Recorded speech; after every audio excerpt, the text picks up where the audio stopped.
This is lesson 3.1, Limits and Continuity. As we start this lesson, let's look at a couple of graphs and talk about what's happening in each one. So let's look at this one first. As the x-coordinate gets closer to 2, what value does the y-coordinate approach? So we're really interested in what's happening with this y-coordinate. So I'm going to make this a little bigger and let's dive in here a little bit. So what we're looking at, so here is our value of 2. So we want to know what's happening right here as our x value is approaching from this direction and also approaching from this direction. Another way we could think about that is approaching from the left and approaching from the right. You might be familiar with that.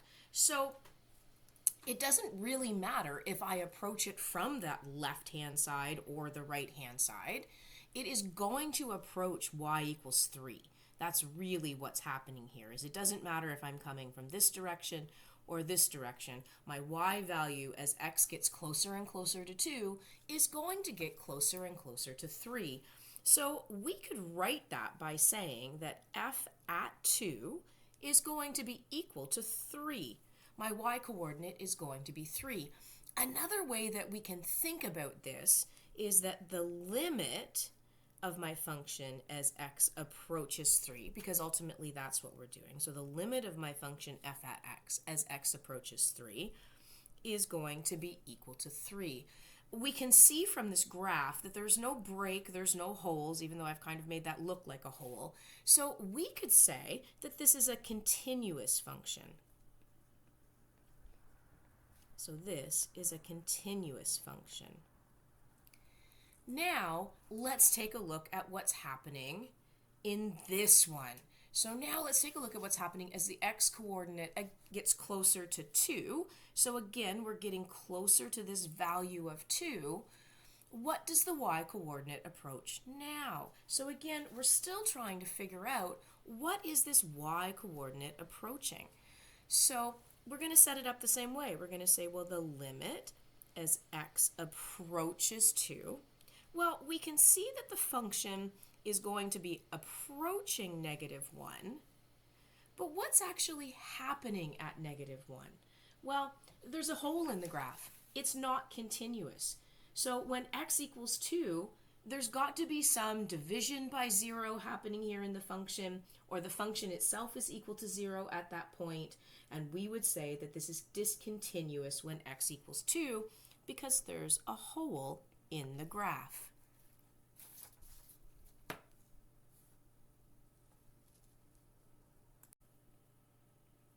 In this lesson, we're going to continue to explore the idea of limits with respect to functions by looking into a fundamental concept in calculus, and that's limits and continuity. These ideas are the foundation for everything we do in calculus, so taking time to build on what we already know about limits will make future topics much easier. So I want you to imagine you're skateboarding on a smooth ramp. The ride is steady, there's no sudden bumps, and you can predict exactly where you'll be at any moment. Now, imagine you hit a crack, a gap, or even a missing section of the ramp. You'd have to stop or jump to be able to continue. This is exactly how functions behave when we talk about continuity and discontinuities.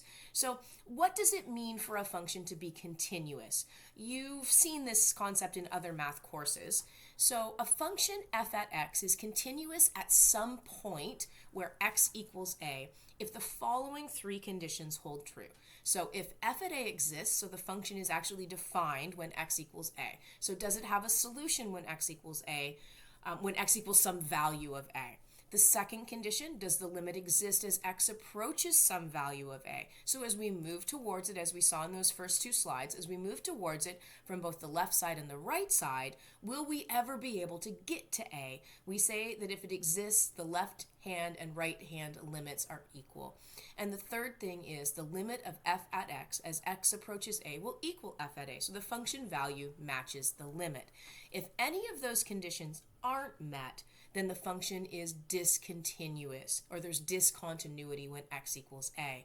So what type of discontinuities can a function have? Well, you may remember that there are 3 different types of discontinuities.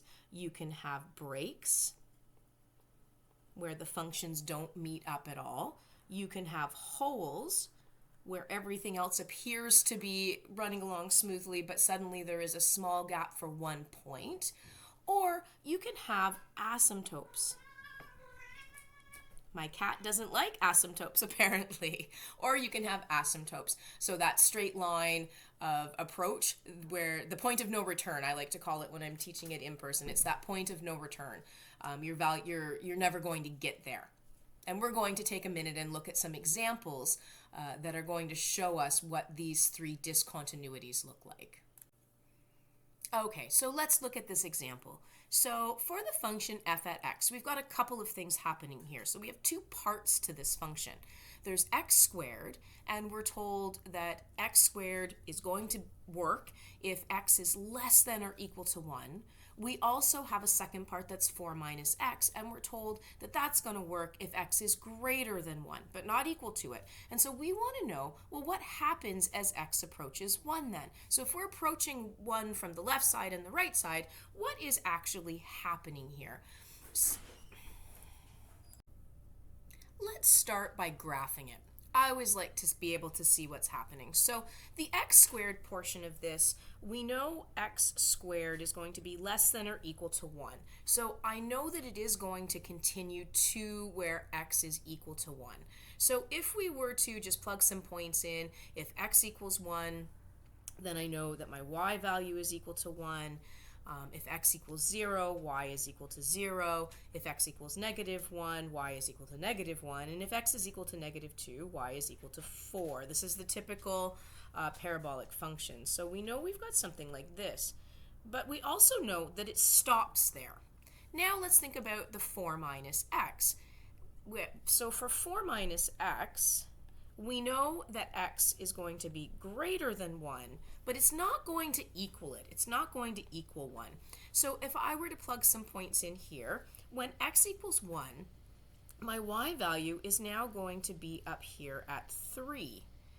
But I'm going to leave that as an open point because it's not going to equal 3. It's going to approach it, but it's not going to equal it. When x equals 2, y also equals 2. And when x equals 3, y equals 1. And when x equals 0, y... Oh, you know what? I'm not going to bother with that one. So we get the idea. Okay, so we get the idea. We've got a parabola and we've got a straight line. So let's take a look at this now and say, so as x approaches 1 from the left, so as f at x approaches 1, or the limit as x approaches 1, from the left-hand side, and I'm not sure if you can see that very well. There's a little minus sign there, and that means that this is approaching from the left. So we're approaching from the left. So we're approaching our value when y equals 1. We're approaching it from the left-hand side, and we want to take a look at what's happening here. Well, as it approaches from that left-hand side, so as it's approaching from over here, well, I can see that it is approaching this value of 1. So we have the point 1, 1. Now, if we flip over to the other side and we take a look at what's happening as x approaches 1 from the right-hand side. So this approaches from the right. That's a little plus sign up there. As it approaches from the right, we can see that it approaches 3, so we might be tempted to say that it approaches 1, 3, which it does. But the two-sided limit for this doesn't actually exist. So how do we know that, or how can we say that for sure? Well, because the left-sided limit is 1, the right-sided limit is 3, so we can say then that the limit as x approaches 1 from the left-hand side of f of x does not actually equal the limit as x approaches 1 from the positive side. Therefore, this is not a continuous function. So not a continuous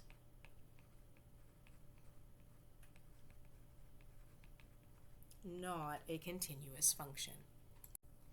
Let's take a look at another example. So now we have f at x is equal to x minus 3 all over x squared minus 4x plus 3.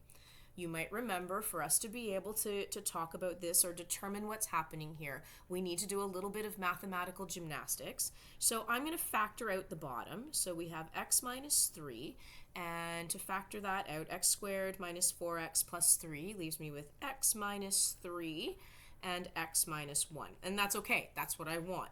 Because what I want to do is I want to eliminate this to try and figure out what's happening with asymptotes. So I end up with 1 over x minus 1. This is telling me that I have a vertical asymptote when x is equal to 1. So now let's take a look and see what's going to happen with the rest of this function. So we want to answer the question of what's happening with the rest of it. What's happening at 3? So is f at x continuous when x equals 3? Well, let's find out. Let's just plug it in and see what's happening. So f at 3 is going to equal 3 minus 3. Well, it's not looking good already. 3 squared minus 4 times 3 plus 3. When the dust settles on this, we end up with 0 on the top and 0 on the bottom. This 0 on the bottom is problematic. This makes this undefined. Because you can't divide by 0. So this is telling me, when it's 0, 0, that this function is discontinuous at x equals 3. So this is discontinuous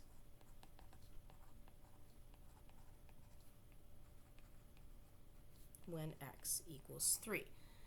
So now, what have we got going on at x equals 3? Well, this is where we're going to take a look and figure out, does the two-sided limit exist where x equals 3? So again, we've already kind of factored out that bottom.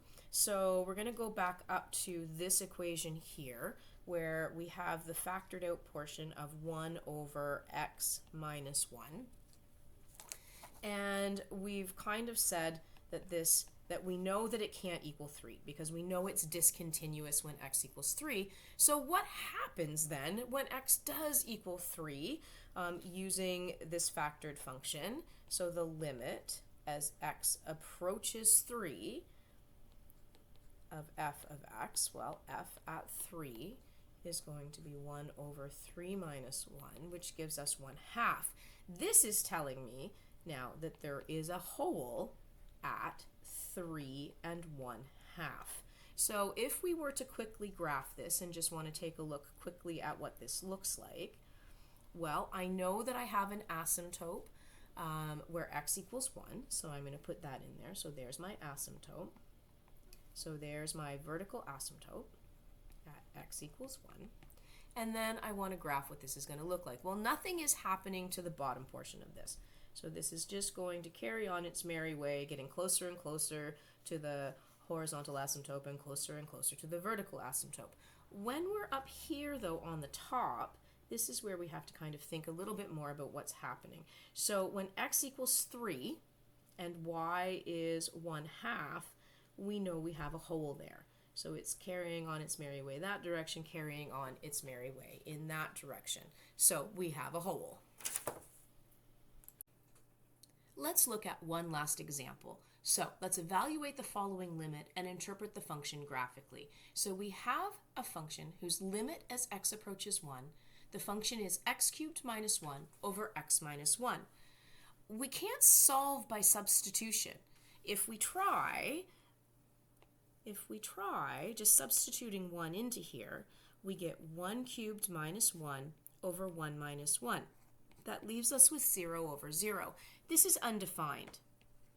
In fact, this tells us a bit of a story about what's happening. If you remember, this is going to tell us that there is going to be something else going on there, and that something else that's going on there is going to be a hole.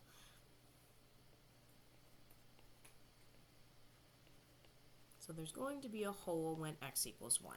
So let's use a different strategy to see if we can figure out what's happening with this limits here. So if we take a look at x cubed minus 1, this is actually a difference of cubes, and we can factor it out, and maybe that might give us the ability to eliminate the denominator. So let's factor out that numerator, and remember that if we have a difference of cubes, so a difference of cubes, this is really telling me that if I have a cubed minus b cubed. So here's my a, here's my b. A cubed minus b cubed. I can factor this out to be a minus b times a squared plus ab plus b squared. So let's do that. So let's write it out. So for x cubed minus 1, if we factor this out, we end up with x minus 1, x squared plus x times 1 is just x, plus 1. So now we have a factor of x minus 1 in both the numerator and the denominator. So let's write that out and I'll show you what I'm talking about. So this equals the limit as x approaches 1. We have x minus 1, x squared plus x plus 1 on the numerator, all divided by x minus 1. Well, I now have this on both the bottom and the top, so I can eliminate it. I can eliminate both of them. We can cancel them out, and that leaves us with a neat and tidy little quadratic. So that leaves me with the limit as x approaches 1 of x squared plus x plus 1. And we can evaluate this directly by substituting in. So if I were to substitute this in for x equals 1, I end up with 1 squared plus 1 plus 1, which is equal to 3. This tells us that the value of this limit is 3. So as x approaches 1, there's a hole when y equals 3, or 1, 3, there is a hole. So the question actually wanted us to look at this graphically. I really haven't left myself enough space, but I'm going to try and squeeze it in down here at the bottom. So we know this is a parabola. We know a few things about it just from looking at it. My a value is equal to 1. No stretch or compression. It's not upside down. And we know that we've got this hole at 1, 3. I also know I have a y-intercept at 1, where x equals 0. So let's start filling some of this in. So 1, 2, 3, 1, 2, 3, 1, 2, 3. Okay. So we know we have a hole at 1, 3. There's that hole. I know I have an intercept there. I know about parabolas that they are symmetrical around the axis of symmetry, so I'm going to have another point at 1, 3, at negative 1, 3, only this one actually, as far as we know, well, we can tell, passes through. So graphically, that's what this is going to look like. Okay, so we've taken a look at the 3 different types of discontinuities. We've looked at when they are there's breaks, we've looked at holes, and we've looked at vertical asymptotes. So now what I'd like you to do is I would like you to tackle some of these homework questions found online in the textbook, and there'll also be an exit ticket for this lesson.